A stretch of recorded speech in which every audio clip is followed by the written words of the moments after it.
super excited to tell you about expeditionary learning in general today and let you take from that what you will, but also to let you know that we have a grant, a federal I-3 funded grant to start to work with schools that we haven't worked with in the past, with a curriculum that may help you launch into innovative practices. So if you feel like you're just getting started in this innovation conversation and maybe your teachers need a scaffold, the curriculum that I'll talk to you about at the end of this presentation may be a way in.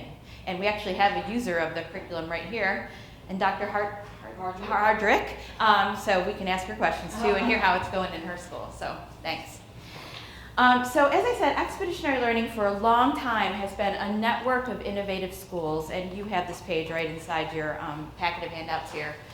We think about three things when we think about innovation, and I was really happy to actually hear in the presentation this morning, the kickoff, how aligned we are with, in general, people's beliefs about what innovation actually could mean for kids. And so we talk about this, the dimensions of student achievement.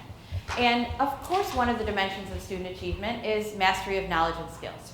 We want kids, to be literate. We want kids to be mathematicians. We want them to be historians and scientists. And we want them to be able to show that learning in both traditional and non-traditional ways.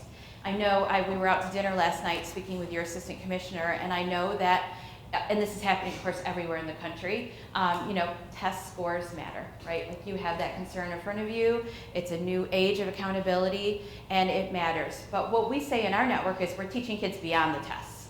Like the tests happen. That is something that happens. Kids do really well. They often outperform their similar peers in similar schools.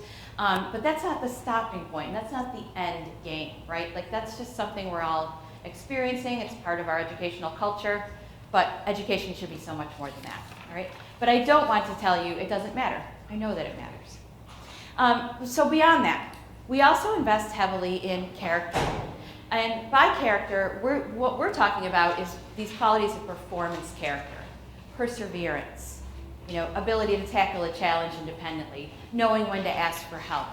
And so not character so much in the sense of values, but character in the sense of I'm an effective worker, I know how to collaborate with others, and I know how to get what I need to learn all that I can. And the third thing that we're very proud of in our expeditionary learning schools is this commitment to high quality work. And so we spend a lot of time with kids helping them understand what does work look like in the real world, what does it mean to do your very best work, and we're proud, and I'll show you examples, of the kind of work that students do that looks like the work of professionals. And often when people see the work, they're like, wait, what? Second graders did that? And so I'll show you some examples of that as we get started today.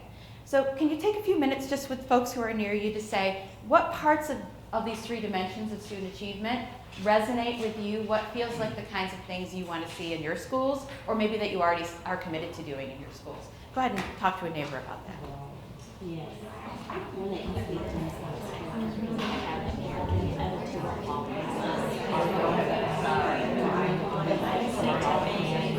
Be proud of and want to. How about you put your name on? Right.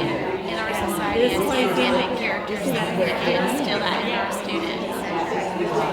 So particularly the perseverance if they can't do it themselves.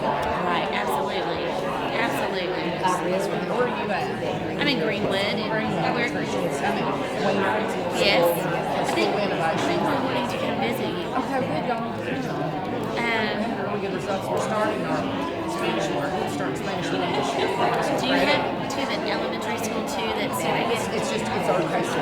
basics? We're partners. My school is terrible. I don't know what they were thinking.